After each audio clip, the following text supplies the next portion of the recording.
Hey guys, okay, so today we're going to be talking about interpreting circle graphs. And basically, when we're interpreting circle graphs, we want to know, what does the graph tell you? So what is it telling us?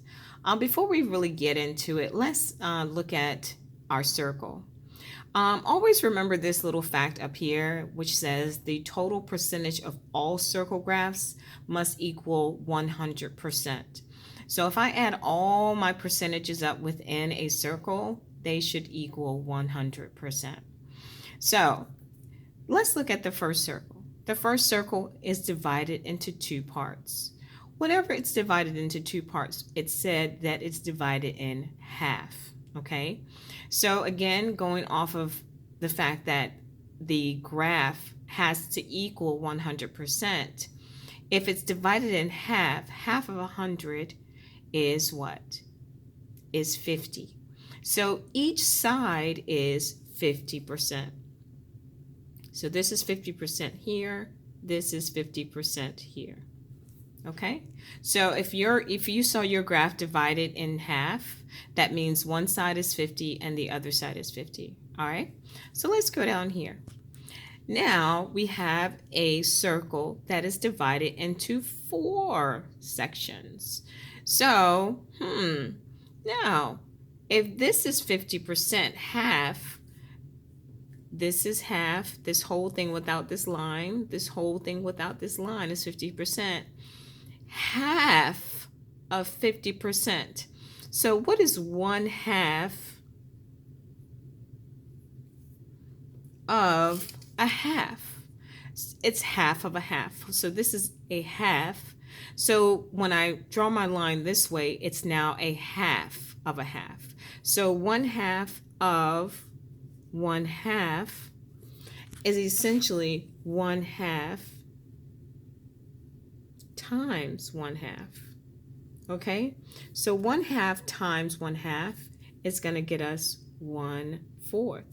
So this section right here, since it's a half of a half, it's 1/4, and 1/4 as a percent is 25%.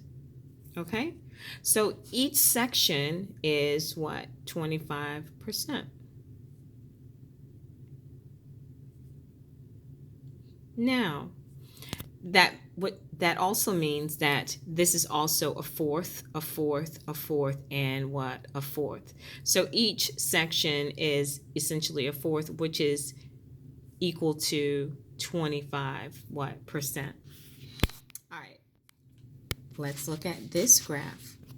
Now we're seeing, again, we always go back here because I know that if I divide my graph in half, this is 50 and this is 50. So let's divide, so let's look at this. So this side without this line right here, this is 50 and this side is 50.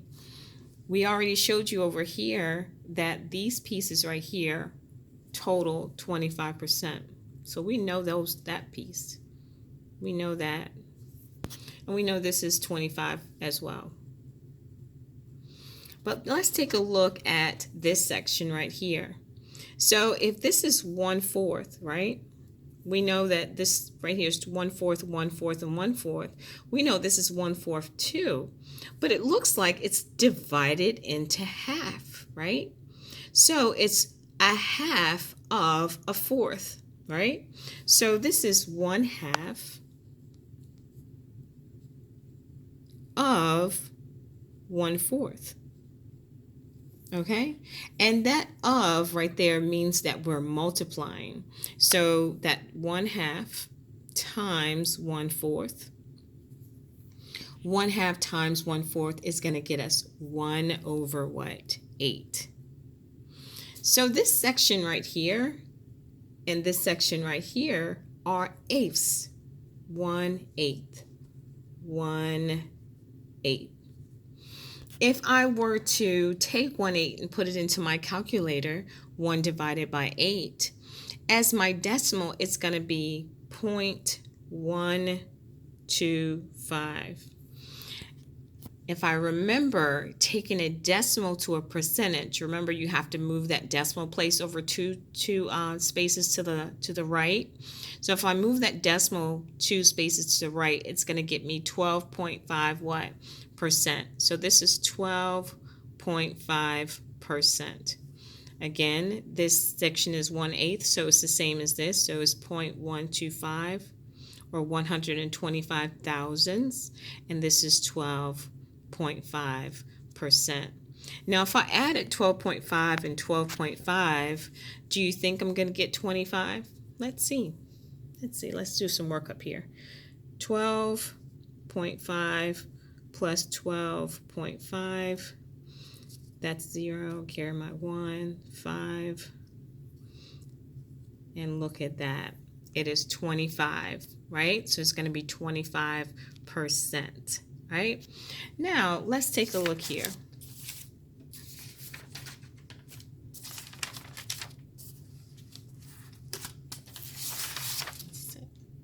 Yes. All right, so let's take a look here. This is now getting into the lesson. So we're still interpreting circle graphs, but now we have some titles here. So here it says types of desserts. And let's look at this. So you have cupcakes, ice cream, cake, and then you have cookies. So the question is, what percentage of the desserts is cake? Now, how do I figure out what percentage of the desserts is cake? I don't know, but I do know that all of it has to equal 100%. So if this entire thing is 100%, I do know that 50 plus 25 plus 10, I do know if I add those up, it is going to get me 85. So in total, there is 85% of the graph that has been labeled. So 85%. But I need a total of what? 100%. So if I need a total of 100%, that would let me know what's the percentage of cake. So if I take 100% and I subtract the 85%, I'm going to get what? I should get 15%. So cake is 15%. Does that make sense? So what I had to do is I had to add all of the percents. So the first thing I did was add all of the percents. Okay, add the percents. Let me go ahead and write that word down. I had to add all the percents, and then I had to subtract